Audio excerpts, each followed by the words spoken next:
Hi, everybody. Good evening. Welcome to Evoke Therapy Program's broadcast. This is Dr. Brad Reedy. Got to get my own name right. This is Tuesday, January 24th, 2023. Tonight's format, if you're new to Evoke's broadcast, is a live format where live participants and audience members ask questions. We also take, in fact, tonight we have quite a few. We take pre-submitted questions. You can always send in questions in advance to webinar@evoketherapy.com. You can make suggestions, comments. You can share with us your thoughts, but you can pre-submit questions, and then the next Q&A broadcast, which happens to be tonight, I'll answer those questions. Then you can listen to them on the podcast or watch them on our YouTube channel. So before I get into that, before I get into the questions for this evening, I just want to highlight, as we do, one aspect of our offering.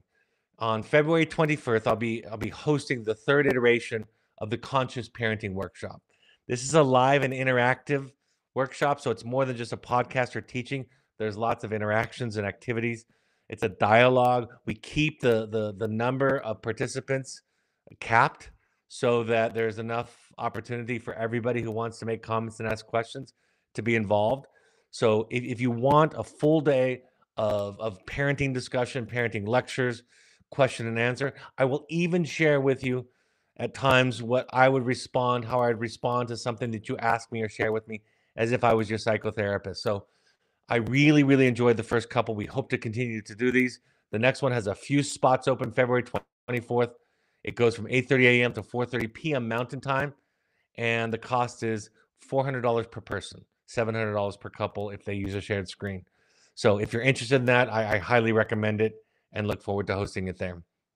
So let's get into tonight's broadcast. Like I said, I have several pre-submitted questions, but I also sometimes come to these question and answer with what's on my mind most recently. And I wanted to share with you an idea. I'm really excited to share with you this idea because it's something that I have observed and never heard anybody describe quite this way. I was watching it during the intensive. I've shared a story recently about an interaction that I had with my 15-year-old daughter when I had snapped at her earlier in the day on the way to school, and at night I can tell she really didn't want to look at me or talk to me. And when I invited her to share with me what she was feeling, she confronted me and said, "You know, you snap your temper," and she got very emotional, and I apologized for it and said I'll try to do better.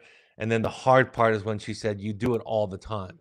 I've shared this before, and I remember having enough of wherewithal, enough groundedness to just follow the format of listening and welcoming and thanking her for what she was sharing. Kept myself relatively quiet, but I have to tell you, my mind was spinning. The way that I could describe it is I wanted to create a story in my head where what she was sharing with me was not true, that somehow she deserved it, I was justified, or somehow she was exaggerating. And after a short discussion where I just listened, she ended up, it was later in the evening, and she went downstairs to spend time in her room doing homework and get ready for bed. And I thought about for 3 minutes. I sat there alone on the couch for about 3 minutes, trying to create this alternative story, this break from reality. And I caught myself a few minutes in thinking, this is crazy. You're just hearing her experience of you. And if you're honest with yourself, she's absolutely accurate in her feedback and experience. And I recommitted to setting clearer boundaries and communicating assertively and not using my size and my voice to intimidate. And I walked over to my wife because I wanted to confess this, so to speak, and to get it on record. I shared with her the story with my daughter. I shared with her my reaction in real time, and also my 3 minutes of trying to create a viable denial story, alternative reality. And after I shared it with her, I said to her, you know, I just want to go away. I at that point, a few minutes after the discussion, I had accepted the truth of her feedback and how phenomenally difficult it is to be clear with your boundaries and for me to be clear with my boundaries and to be responsible for my own emotional reactions. And I said to my wife, as I've said several times in my life, I fantasized about going away and living in a remote cabin in the woods so that I don't continue to hurt people. And as I was completing that sentence, I heard it. I heard myself. And I said, "You're not going to go away." That's exactly what she's afraid of. That's exactly what all children are afraid of. I remembered, of course, that growing up, I didn't really have a father. After the divorce, there was enough conflict between he and my mother, and he didn't put in enough effort and fight for it. So he drifted out of my life over the course of the rest of my life. And I remember thinking, if I'm going to do anything better than my father, I'm going to stay in relationship with my daughter. Then fast forward, that's about 6 weeks ago or so. Fast forward, hosting an intensive, I watched several parents who had similar kinds of experiences. Details are different. Sometimes it was just that their child was struggling with mental illness or addiction. And that in and of itself um, evoked in them the same kind of urge, the same kind of shame, the same kind of discontent and pain, the impulse to escape and to run away. Some of them, because of the education that they were getting, the training that they were getting, either from these podcasts, from the work that we do, or from their various therapists, their family therapists, their residential treatment center therapists for their child, their wilderness therapy therapists from their child. They were learning about their mistakes and about what they had done. They were waking up to it, and almost invariably they express the same kind of feeling. And so as I saw this, I started to think about, I want to create a flow chart and a diagram to explain this phenomenon. So I'm going to do that, and then I'm going to expand on it with something that happened on social media that for me is a huge epiphany for me this evening that I want to share with you. Happened just this week. First of all, I titled this series of 5 slides, Parenting and Ego Death. And ego death is a Jungian term, also coined by Joseph Campbell. But it's that part of us that wants to defend, wants to be good, needs to be good. And the sensation in the psyche or in your head or in your body is equivalent to a kind of a death. It feels like going away, hiding, getting small, feeling unworthy of relationship. And we can have very large ego deaths when something like arriving at the realization that my daughter or my son is struggling with mental illness or addiction. It's come to a critical crisis point. That can create an ego death, a divorce, right? A loss of a job, anything that is a big stressor or trauma in our lives.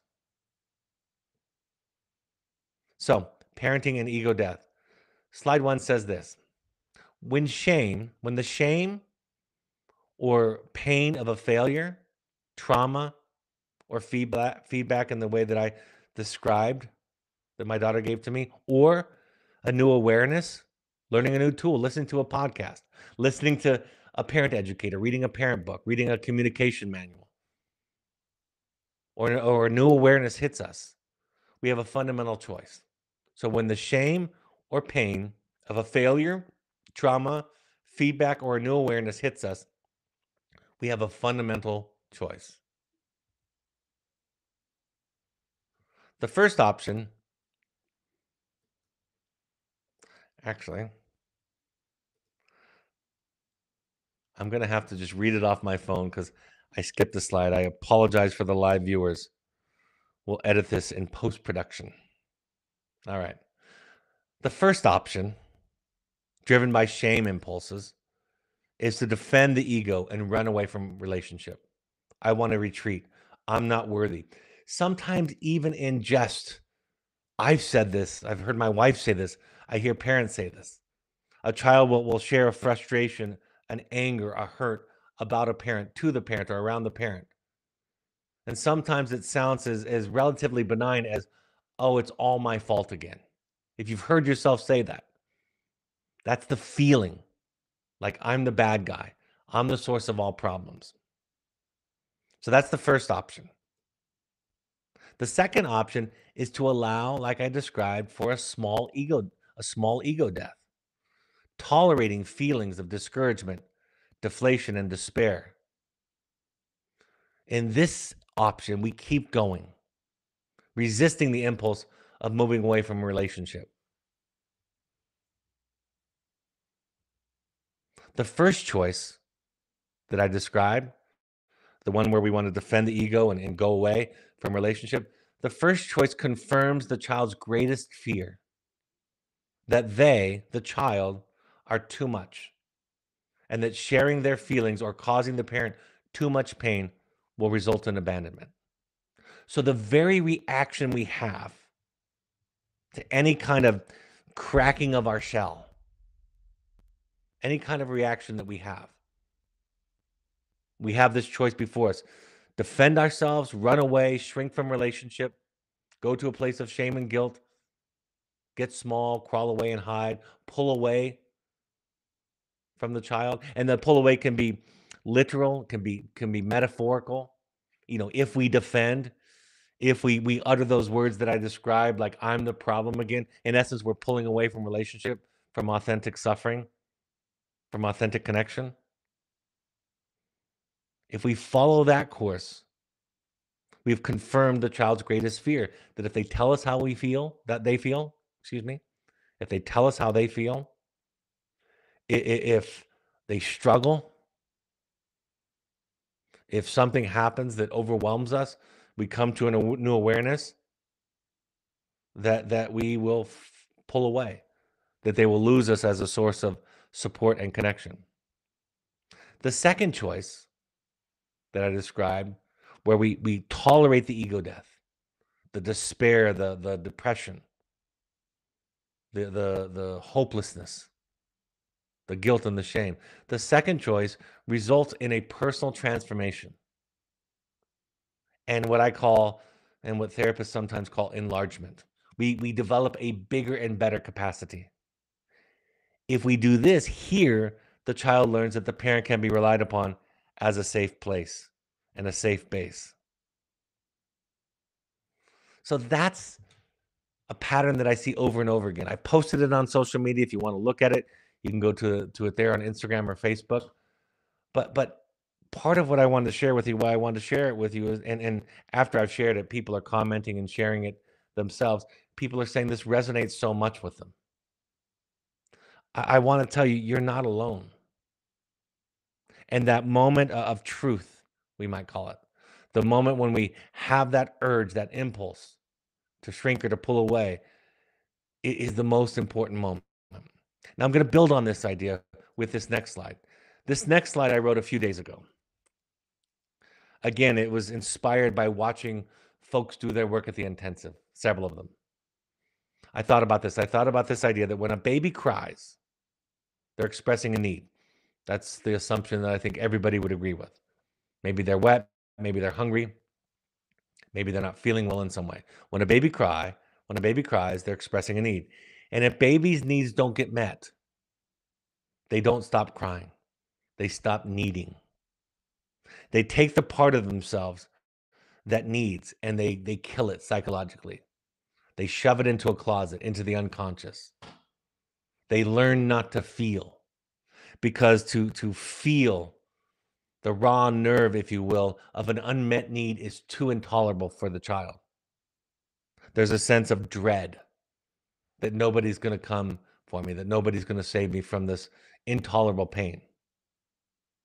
And then later on in life, when folks are asked to revisit feelings, to revisit needs, when we say to our partners, to our friends, when you see on social media, when you hear even so-called self-experts extol the virtue of vulnerability as if it is a virtue, a good thing that people do, rather than the way that I think about it, which is just something that somebody can do.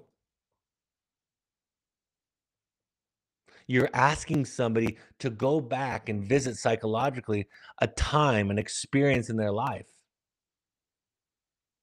that was a nightmare for them. Now, the purpose of this slide, of course, wasn't about babies. It was about children. It was about our family of origin. It was about growing up. It was about any unmet need in our formative years, in our childhood. And of course, the result of repressing the need, of sticking it in a footlocker in our unconscious, the result of that is that there's a part of us that still needs that. And we've repressed it. And then that part starts to act out, and we call that mental illness. We become symptomatic. We rage, we drink, we cut on ourselves, we develop anxieties and depressions, toxic relationships, patterns.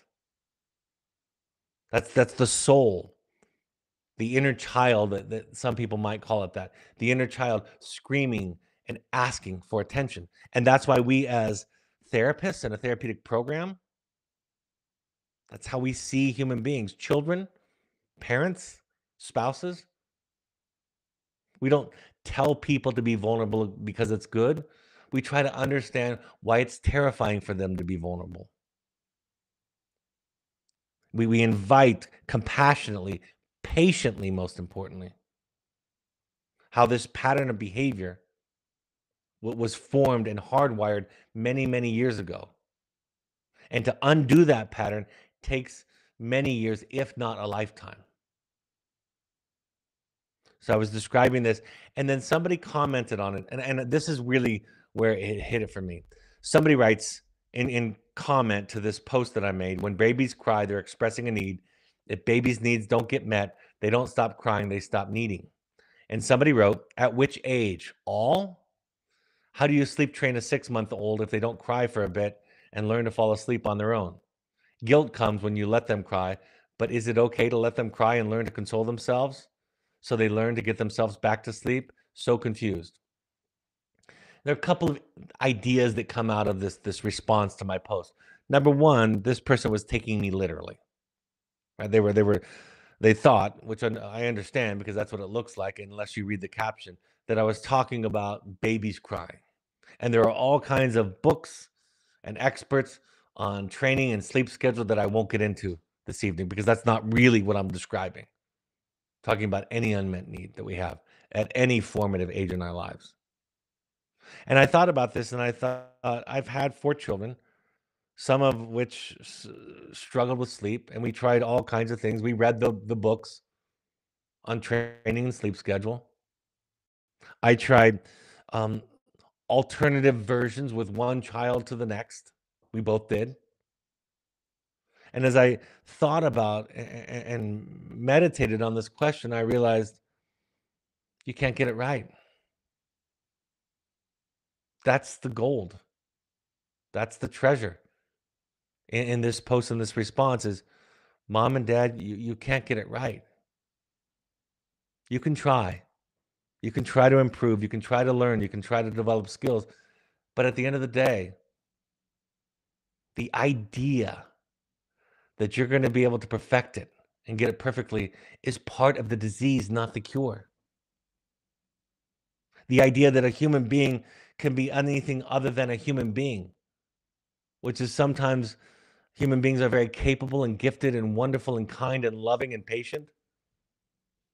And sometimes human beings are very ignorant and impatient and reactive, struggling with their own trauma responses. And so, what I wanted to say to you tonight, listening live, and those listening on the recorded podcast broadcast, what I want to say to you is the object here in psychotherapy, in a Volks way, in attachment based therapy, is to offer you self compassion. I remember my therapist, this is maybe 10 years ago. A good friend of mine was visiting, and she was wonderful with my children. My children, unlike some friends or visitors or family, when they came over, when she came over, my children came out of their rooms, came out of the other room to find her. And in this particular visit, it was around Hanukkah, and she was teaching them about Hanukkah. She had little gifts for them and gold chocolate coins and this wonderful little, and then she had a little coloring book, and she was telling them the story of Hanukkah. And I was just sitting on the couch watching. And I remember watching her thinking, I'm not as good as she is at that. I don't get on the ground and play with my kids. I'll take my kids on errands. I'll go to Home Depot. We'll go to the children's museum. We'll go to the zoo. We'll walk the dog in the park. But just sitting and playing is not something that someone ever did with me growing up. I don't have it in me. For some reason, it's very difficult and rubbed me wrong. So I'm sitting in psychotherapy that week, confessing this to my therapist, sharing with her that I'm observing my friend Jen, and I said, she was so good at it, and I'm not very good at it.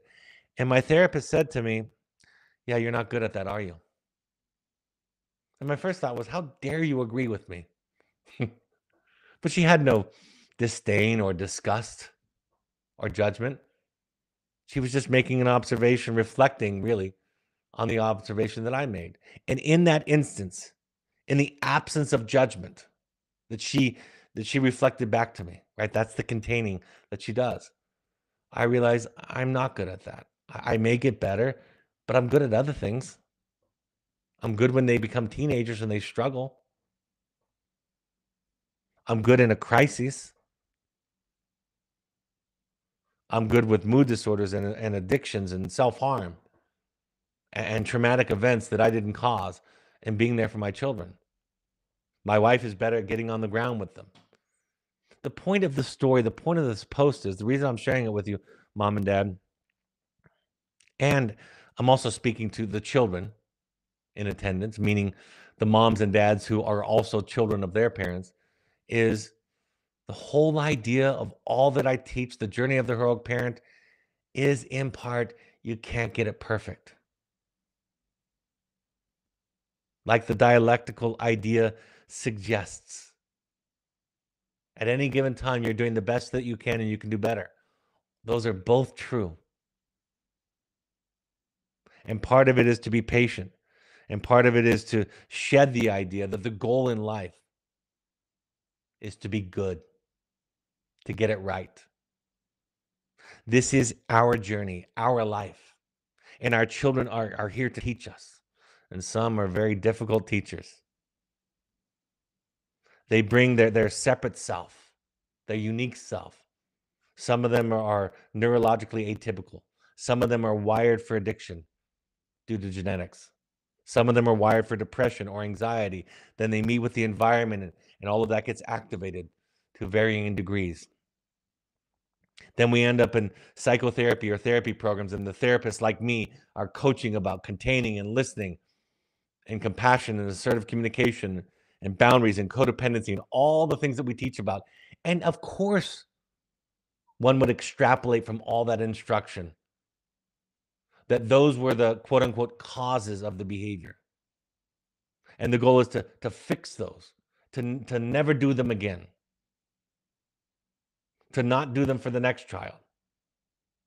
And I think that idea that can be inferred from what I teach, from what others teach, is part of the problem. Yes, we can continue to work. Yes, we can continue to expand, to grow. Yes, we can allow ourselves to go through that small ego death over and over again. I'm a better, more capable parent today in many ways than I was when my children were younger. I'm also more tired than I was 25 years ago. So I have that as a liability in this process. But what I want to say to you, as clear and as compassionately as I can, this is not about getting it right or being good.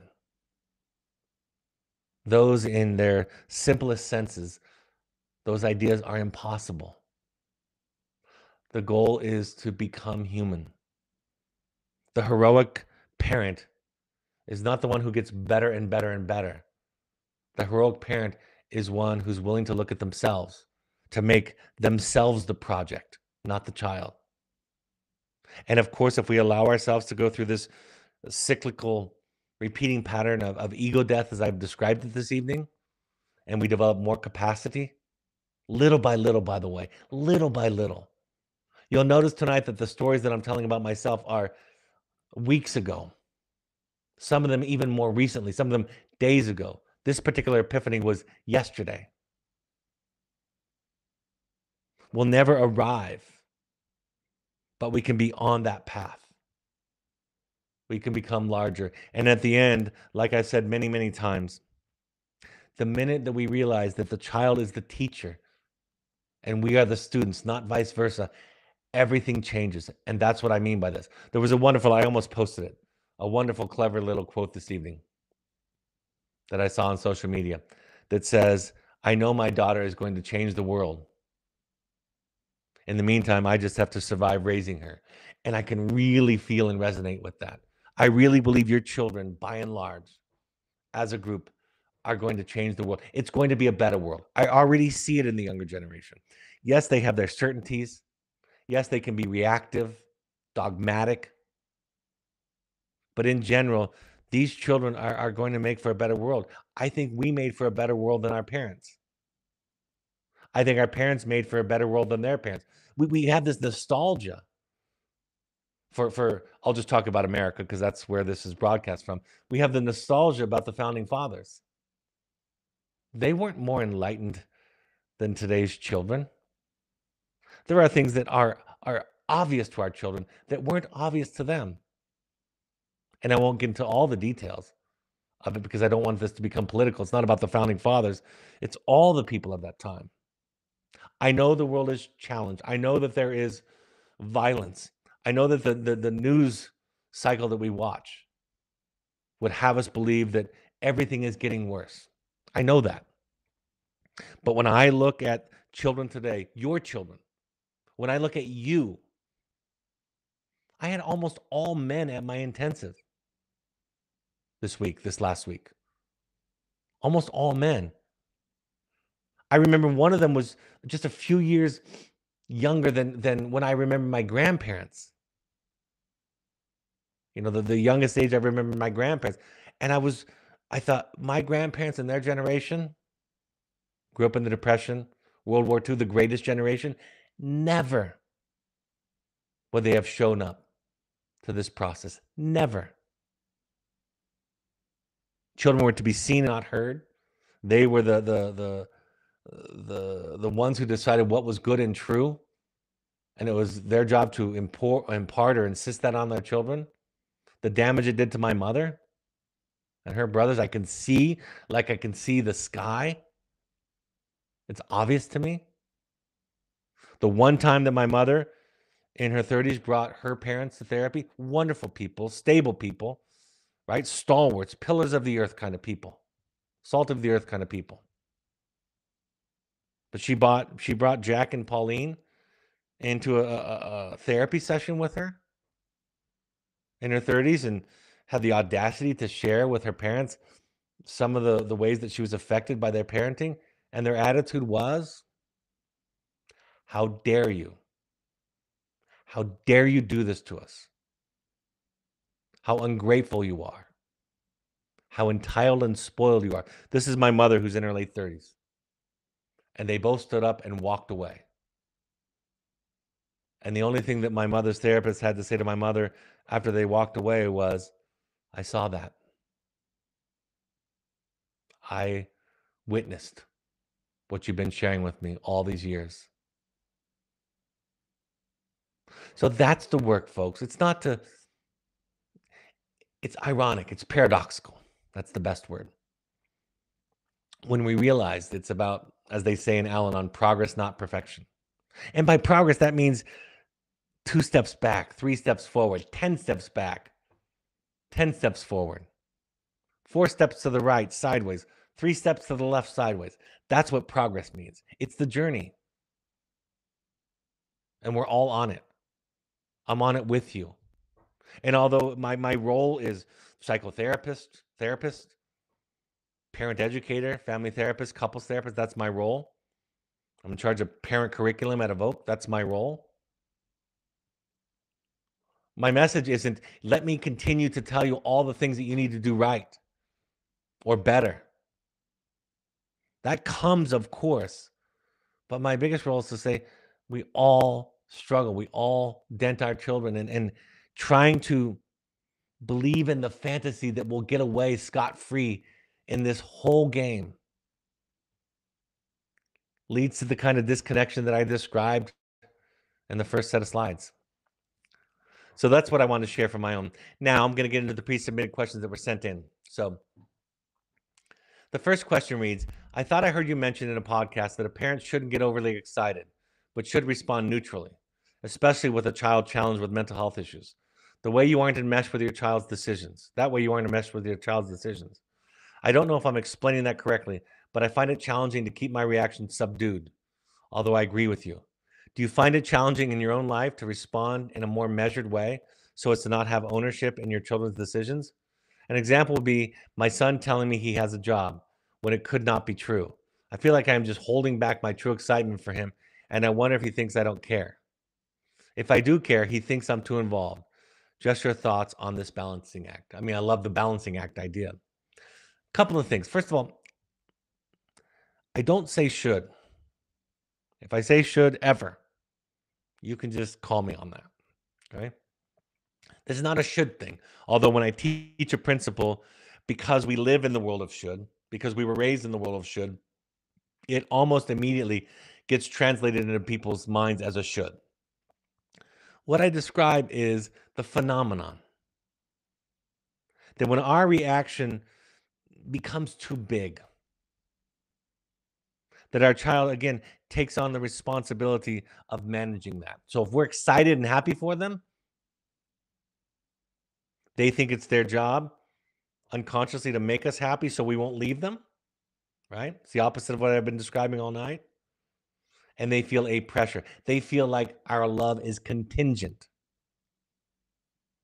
If we're disappointed or angry with them, then they have that same feeling of wanting to retreat shamefully away, to go away. So what I say is what we do with this work is we own our reaction. We realize it's our reaction. I shared this recently, and it's a great way, a great simple way to think about it, that as we get more mentally healthy, we realize that other people's reactions say more about them than they do about us. That's true of parents and children too. And hopefully through the work that we're doing here, parents are starting to realize that that old notion that parents know what's best and parents' reactions are just a natural outcome of their feelings that are designed to teach the child how they should live their lives. The more, the bigger we get, the more we enlarge, we realize that sometimes, because we know in our own lives, that children learn best by making mistakes, that detours aren't detours, that they're the journey, that setbacks and failures aren't a disaster, where our child's self-esteem is going to be forever low and out of reach. So we change and evolve. So it's not about what I should react. It's explaining the phenomenon, just like my therapist did with Jen and playing with my kids on the floor. My thought is you make your emotions your responsibility. In Al-Anon, they say it like this: what other people think about me is none of my business. Or another slogan that they have is my serenity is my responsibility. That's probably the best way to illustrate what I'm talking about when I'm teaching this principle. Obviously, I've shared stories this evening. I react to my children. I get triggered. And that trigger, it costs them something. They feel it more deeply. This is how they make sense out of themselves. If I get angry, there's a shame response. If I get excited, there's an inflated response, a grandiose response. Alice Miller says in the drama The Gifted Child, which I've said many times, is, in my opinion, the most important book about child development ever written, that I've ever read, that I've ever heard of. She said, until the narcissistic personality, and I'm not talking about a traditional narcissist that you would think of like somebody who's a caricature of it. I'm talking about all of our narcissistic impulses. The narcissistic person, she says, will forever be trapped in the cycle of depression until they learn to cut the tragic link between admiration, praise, and love. And so part of what I'm saying is the neutrality that I encourage, the neutrality that I talk about, is separation, individuation, allowing your child to be themselves. Still having your boundaries, right? Still getting clear about your own values and the boundaries in your life, because folks in Al-Anon don't have worse boundaries than folks that aren't in Al-Anon. They have better ones. Recovering codependents who have made some progress in their life have better boundaries, not less. So that's what I'm describing. Yes, it's hard. Yes, I fail every day. But as I described tonight, if I allow myself to tolerate the shame of failure, of doing it again, like my daughter, like I said at the beginning of this broadcast, rightly accused me of,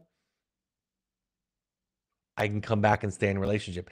And when my children get older, and I already have 3 that are in young adulthood, and some are entering, 30 years old is my oldest. It's not that they're gonna think their dad was the greatest or their mom that was the greatest. That's not the goal. That's my ego. I hope what they know is I have a good sense of mom and dad's wounds and dents and how their wounds and dents affected me. And now I know what my project is. Some people had it worse than my children in terms of parents. Some people had it better than my children in terms of parents. And the fantasy that it will be any different than that, that delusion that it will be any different than that is the problem.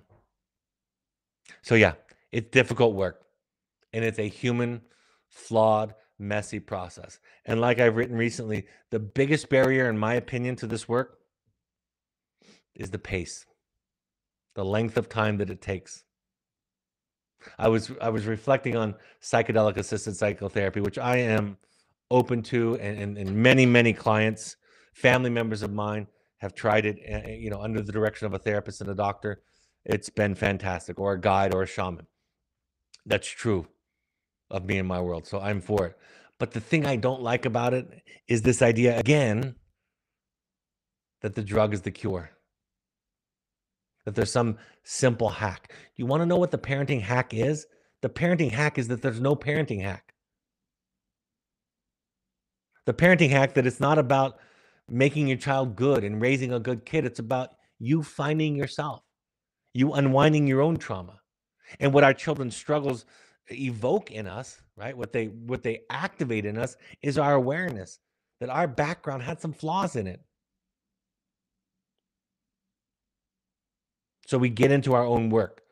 And that's the goal here at Evoke. The goal is that you do your own work and that I present that invitation to you in a safe way, not because I'm pointing my finger at you and telling you how uniquely pathological you are, how uniquely pathogenic you are, but how human you are, like I am. Folks, if you're listening to me, I've been in psychotherapy for 23 years with this therapist, 24 years with this therapist, and maybe another 6 or so with others. So somewhere around 30 years. And I still go. I still go. And for me, going, just like all the men who showed up in the intensive recently, going is a sign of my courage. It's a sign of my resolve to do my work on me. And of course, the more I do, I show up in relationships in all areas of my life a little bit better off. And the length of time that it takes is your life. It's the work of a lifetime. Second question goes like this. I have an adopted son who says he's not interested in finding his biological parents. Do you know if most adopted kids want to find their biological parents? How many end up doing this? Is the outcome more positive or more negative? Should we encourage him finding his biological parents or just let it happen? I just said I would support him in finding them if he wanted to ever try. He is 18 and the psychologist thought there were attachment issues. Is there an age that it's too young? Great questions. There's a book called 20 Things. Sarah, you can pull that up and share that with the live audience. I believe it's called 20 Things That Adopted Children Want Their Adoptive Parents to Know. It's a great book, my favorite. My answer to this question is some do and some don't. I don't have the stats off the top of my head. But the stats would be a problem anyway, because even if it was 98% wanted to and 2% didn't, and we imposed that the inference of that statistic on our children, that there was a right way to do it, we would miss our child. If you have a child on the autism spectrum disorder continuum, right? If you have a child that's neurologically atypical, to impose on them the idea that there's a right way to be is the problem, not the cure. So my response to you is, I have two thoughts. One very specific. Be open to it. Do your own work around.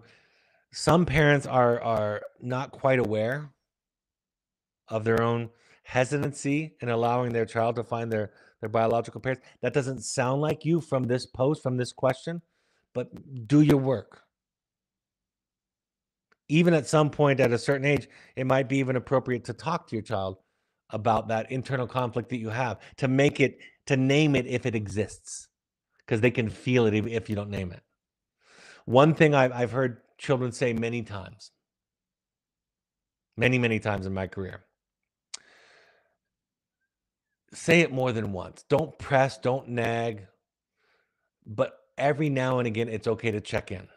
My answer to you is I have no opinion about the rightness or the wrongness. And sometimes I have personal anecdotes that I could share. Folks finding their adoptive parents, it ends up being a new resources, new family, more love. And others, it ends up being a burden. And it's hard to predict which will be the case.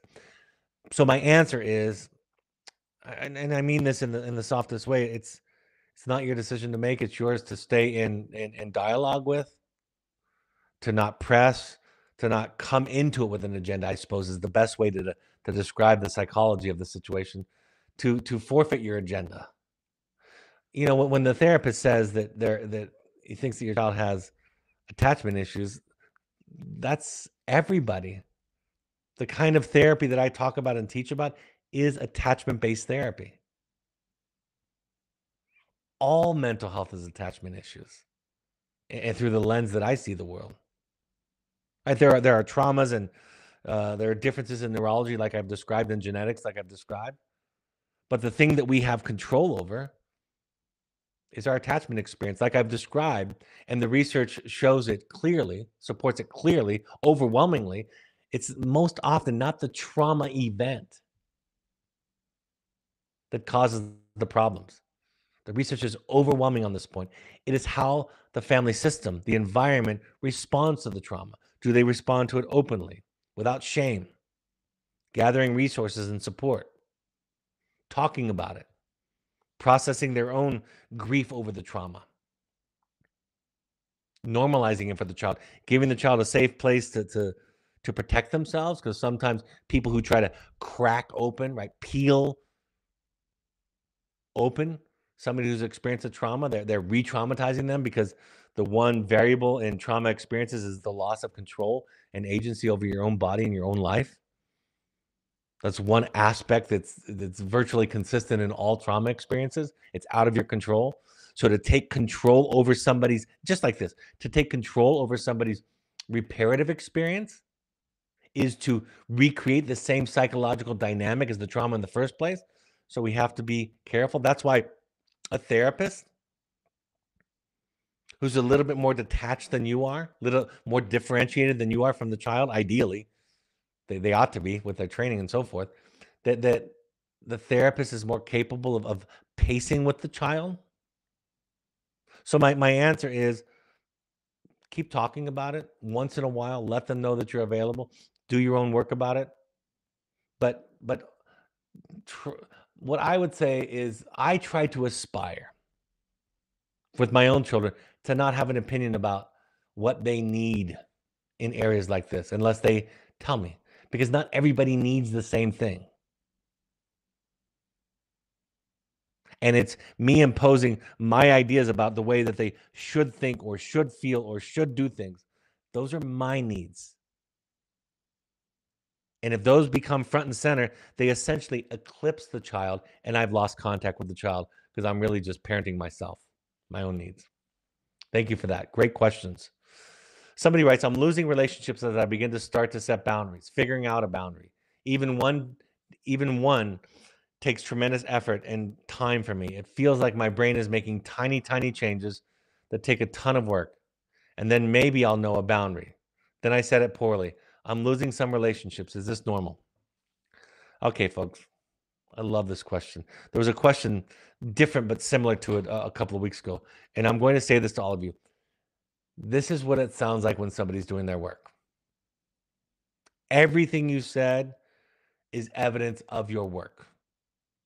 Yes, you will lose people. When you shift, in family systems theory, they call it homeostasis. It's a systems term, actually, that's borrowed from computer systems, from our air conditioning and our heating systems in our house. Homeostasis is to bring things back to normal, bring things back to the way that they were. There's an energy in systems, and anybody that's improving, not even getting worse, that's improving, the system will try to bring it back to normal. So you'll recognize this in yourself as you get more clear about boundaries and communication, and you hang out with your parents. You'll feel the distance. You'll feel their resistance. You'll feel their homeostatic energy. As I've said many times, setting boundaries. See, what you're describing is, as you get more clear about boundaries, which are just boundaries are just the evidence of you being you. It's you being more of yourself. When you start to become more of yourself and clear about what you like, what you don't like, what you'll tolerate, what you won't, what you want. Even recently I've said to folks in my life, you friends, I'm talking about socially, and even family. I'm not talking about necessarily professionally at all by any means, clients. This is a different story. But with friends, you earn my presence. And I don't mean that in an arrogant way, but you earn it by the way you treat me. If you treat me poorly, you lose the privilege of being around me. If you treat me well, then I'm drawn toward you. So yes, it's normal. It's to be expected. It's evidence that you're doing it right. Harriet Lerner in The Dance of Anger, if you want to read a book that talks about this, talks about change back energy, that we can expect and anticipate these kinds of reactions, but the slowness of it, the inefficiency, the messiness of the process as described in this question, that's what a person doing their work sounds like. So I just want to commend you for the work that you're doing, and also for modeling it, for asking us, for letting other parents and listeners see what it sounds like. And I'm sure a lot of you can relate. All right, the next question is a little bit longer. Okay, here we go. My son is in his 8th week at Evoke. I struggle to do the other assignments due to the emotions that were brought up. However, I've reflected on the 4 R's, and my difficulty lies with what we are being asked to write, not the emotions that it's bringing up. Perhaps my son's understanding of the assignment is not correct, but I feel like sharing my regrets are mine to own, and that sharing those with my child would be burdening them. I need to stay on my side of the street. You have said in past webinars that your child does not need to know all of your adult issues. In fact, it's not healthy. It does not concern them. Disclosing resentments is the most concerning of one of the 4 R's for me. And the 12 steps you have asked us to attend, resentment is a big issue. Resentment will do nothing but tear us up inside. Resentment is the poison you drink. My understanding is that my resentments are mine to own and deal with. One of the biggest parts of recovery is learning to let go of resentment. Also, I think that resentment statement implies you or other person's actions are the cause of this resentment. This seems to be in conflict with what we've been learning using the nonviolent communication model from Marshall Rosenberg. I've been totally in alignment with all aspects of Evoke Therapy model. I'm your biggest cheerleader. You also taught us to ask questions, so I did. The R's assignment will be used during our parent visit. I'm totally comfortable with talking about all the other assignments, but this one seems hurtful and possibly damaging. I am in need of enlightenment on this assignment. Let me just say this to you. I agree with everything you said. I don't like it either. I'll give you the exception in a moment, but in general, it is not appropriate for us to lay our resentments on our children. It's not like a peer. There's a power differential. There's a psychological difference between a parent and a child in all other relationships. They can't carry it. It costs too much. They essentially feel that this need to give up who they are to take care of the parent, to make the parent happy and not resentful. So I agree wholeheartedly, and I sincerely apologize. And I love that you're fighting against even something that somebody gave you at Evoke. I love it when you fight against something that I teach. So I am impressed and glad, and just want to let you know I can't overstate this. Great work. Let me tell you the exception. The only exception to the 4 R's, when I do the 4 R's, I tell the parents not to share resentment. The other 3 R's are regret, something that you regret that you've done. That's a healthy thing for a parent to say to a child. Respect, something you respect about the child, kind of like admire about the child. And then lastly, a request. So it's resent, regret, request, respect. Those are the 4 R's. When I have a parent talking to children, invariably I ask the parent not to share resentment. The only exception is to own one that's been present and the child has felt. And I'll tell you what that might sound like. It would sound almost like a regret. It sounds like a regret. It is a regret. Something like this. I've resented you for the stress that you caused in my life.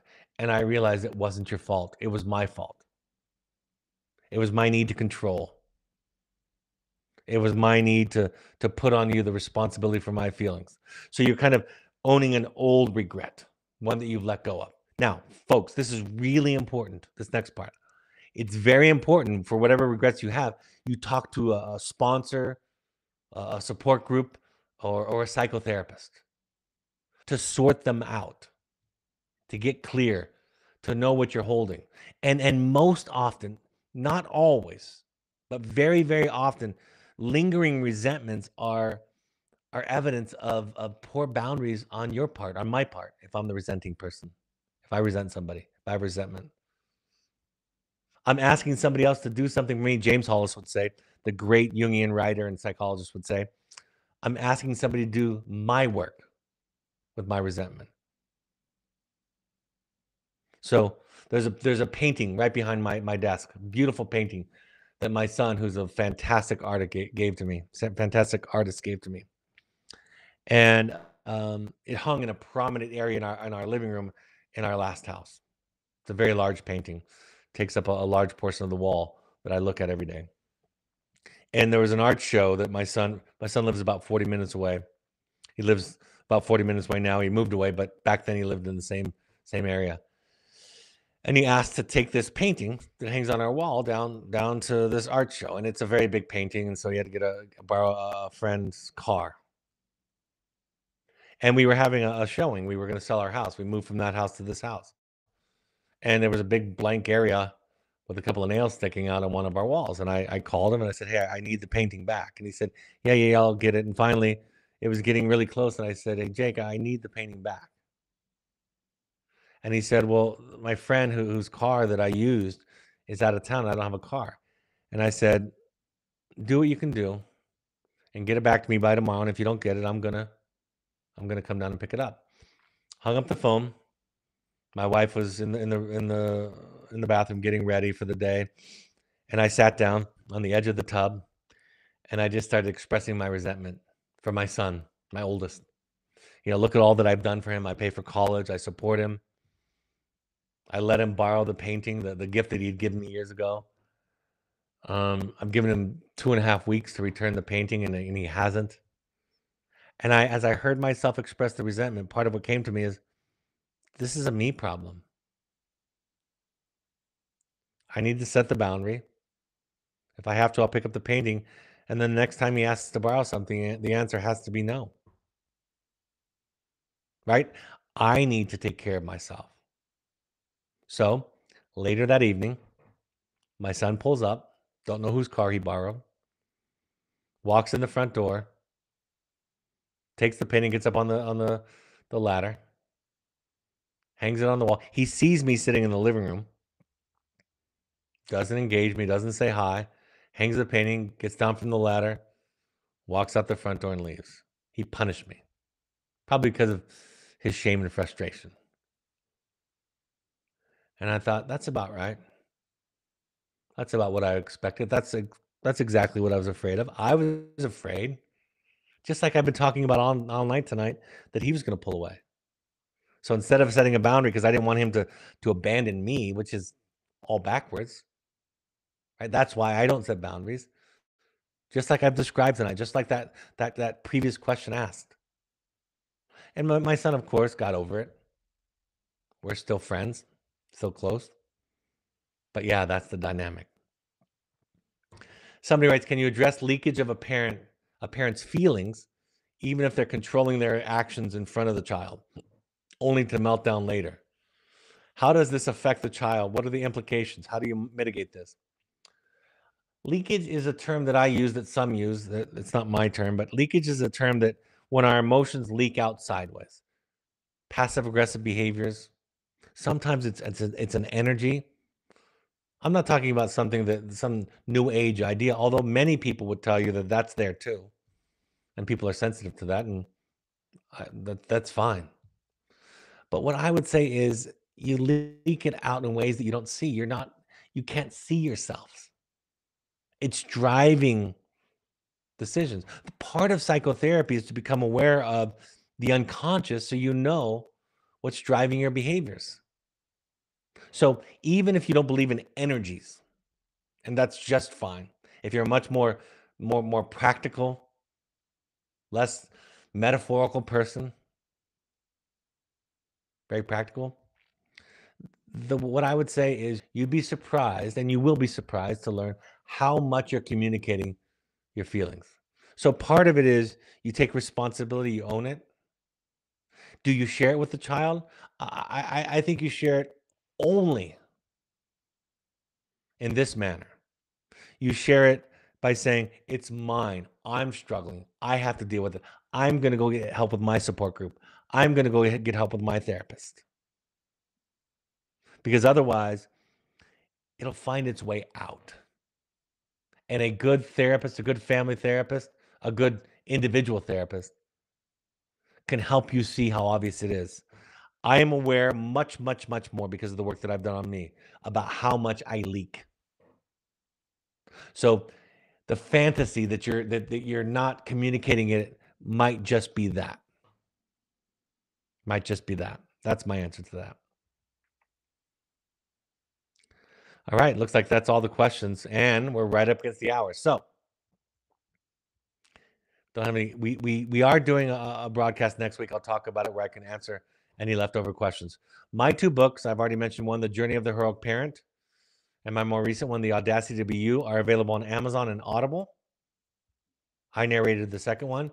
Brand new programming in Evoke, along with our Wilderness Therapy programs and our intensive programs. On February 1st, there's one spot left open for a multi-couples intensive, one couples spot open, February 1st through 5th. On February 24th, I'll be hosting the Conscious Parenting Workshop, all-day workshop that I mentioned earlier at the outset of the broadcast. On May 26th, I'm hosting a masterclass on attachment-based therapy. It is designed for therapists and therapeutic staff. But I've had coaches and parents who are interested in psychotherapy, if it would be appropriate for them to attend. And my answer is all are welcome. I am not going to put a lot of energy into trying to translate it from therapeutic. I'll make some reference, of course, but I'm not going to spend a lot of time discussing the parenting role or other roles. So if you want to come and do that, or you just want to learn about psychology and psychotherapy, it could also help you in figuring out what kind of a therapist you might want and how to look for them. Masterclass on attachment-based therapy. It's not about the attachment styles. It's about it's frankly psychoanalysis. The neurological, the NARM model, neuroaffective relational model, is very similar. There's others that are similar. These are all attachment-based. And attachment-based therapies understand two things. Number one, they understand that the origin of our development is tied very, very closely to our attachment experiences, the experiences with our primary caregivers and our environment growing up, including the other big people like extended family, siblings, teachers, and so forth, peers. But most importantly, attachment-based therapy specifically says that the healing happens in a reparative experience with an empathic, patient, and capable other. Therapy then becomes the family that you never had, the childhood that you never had. And the therapist becomes, in a sense, the parent that you never had. And I cannot tell you, I wouldn't have enough words to describe to you the gift that it has been for me to spend the last 24 years with an attachment-based therapist, and the difference it's made. The difference it's made is this program, is this podcast, is my books, is my life. And then I'll be in the UK in June 23rd through 25th for a Finding You weekend that will fill up. So if you're interested in any of these programs, contact intensives@evoketherapy.com. If you want to do a deep dive, if you're in the middle of your work, you can think about it as a therapy accelerator. But all the things I'm talking about tonight are embedded in, integral in the Finding You workshops. You can do an in-person one. The next offering is February 22nd. Goes over the weekend, so you'll miss minimal days of work if that matters to you. If you have limited time and resources, and it's about a third of the cost, and you don't have to travel, we have an online option. January 27th through 29th, just coming up this weekend, is the next available one. That's over a weekend also through Zoom.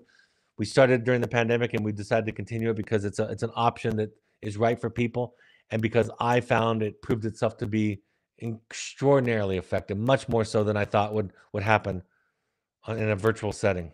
We also have custom finding connection for couples and finding families for families. So contact intensives@evoketherapy.com if you have any questions. We have support groups each week for our current and alumni wilderness parents. January 26th is the next offering at 6:30 p.m. Mountain Time. Once a month, we have an alumni only meeting. So if you're an alumni of the Wilderness Therapy Program, February 28th is the next offering for that. And then we have an intensive support group every month. February 14th is the next offering for that, 6 p.m. Mountain Time. Contact Sarah D, S-A-R-A-D, the letter D, at evoketherapy.com for more information. If you want an attachment-based therapist or coach to provide you with virtual coaching, we have a coaching program at Evoke that's for individuals. It could be parenting. It could be couples. It could even be younger children if they're old enough to engage a therapist virtually. Contact coaching@evoketherapy.com. It's been, especially since the pandemic and people have realized that they can do some things over Zoom and Skype and virtual FaceTime, things like that, and still have it be very powerful. It's one of our fastest growing parts of our program, especially with the Evoke model. We have Pursuits Adventure Trips that are customized for young adults or for families. Think therapy light, sober fun. You can definitely have a therapist involved in it in varying degrees, and the trip can be customized in terms of length of time or even where it occurs. It could be in Utah, where there's a tremendous amount of opportunities for adventure experiences, camping, hiking, canyoneering, mountain biking, horseback riding, all kinds of things, skiing, winter camping, or it can be anywhere in the world. We've done them on several continents. Contact intensives@evoketherapy.com for that. Like was mentioned earlier in one of the questions, we ask all current parents to attend 6 of any of the following 12-step support groups: Al-Anon, CODA, Families Anonymous, or Adult Children. You can go to their websites. You can learn about them there, or you can even attend meetings online or in person. We also have refugerecovery.org as an option for a Buddhist-inspired, less dependent upon a higher power, but similar to the Al-Anon, the 12-step groups. And then the National Alliance on Mental Illness also has local chapters in your community with free resources and education. All of these broadcasts are available on your favorite podcast app or Spotify. Just search Finding You at Evoke Therapy Podcast. You can also listen on SoundCloud.com on your computer, or you can watch the rebroadcast on Evoke's YouTube channel. You can follow Evoke Therapy or me, Dr. Brad Reedy, on Twitter and Instagram using the handles @Evoke Therapy or @Dr. Brad Reedy. You can also follow Evoke Intensives on Instagram using the handle @Evoke Therapy Intensives. On Facebook, you can find us by searching Evoke Therapy Programs or Evoke Therapy Intensives. And of course, our blog has new content often that is from our staff and our therapists or even alumni parents. If you want to give back, we are in collaboration with 3 charitable partners that offer therapy and treatment for those that can't afford it. You can earmark that if you would like to for a specific program like Evoke's. ChooseMentalHealth.org, Sky'sTheLimitFund.org, or EvokeFamilyFoundation.org are the places to go for that. Next week, we're doing something a little bit different. We're going to be soliciting questions on social media from our social media audience. For those of you that are listening or watching, you can attend this one. This is not going to be password protected, so this is one of the exceptions to the rule. We're going to invite folks anybody who wants to join. So any question you want to submit through our social media, like I said, we'll be soliciting all week. and then I'll address the questions that evening, and it'll be open for anybody. You can share that link. Those of you that are subscribers and alumni can share that link with your loved ones if you want to, or with your friends. Tuesday, January 31st at 6:30 p.m. Mountain Time. Questions from our social media followers. All right, folks, thank you for joining me. And for and on behalf of the people that you love and the people that love you, thank you for being willing to do your work. I hope this is a helpful point of contact. Take care, and I'll talk to you next week. Bye-bye.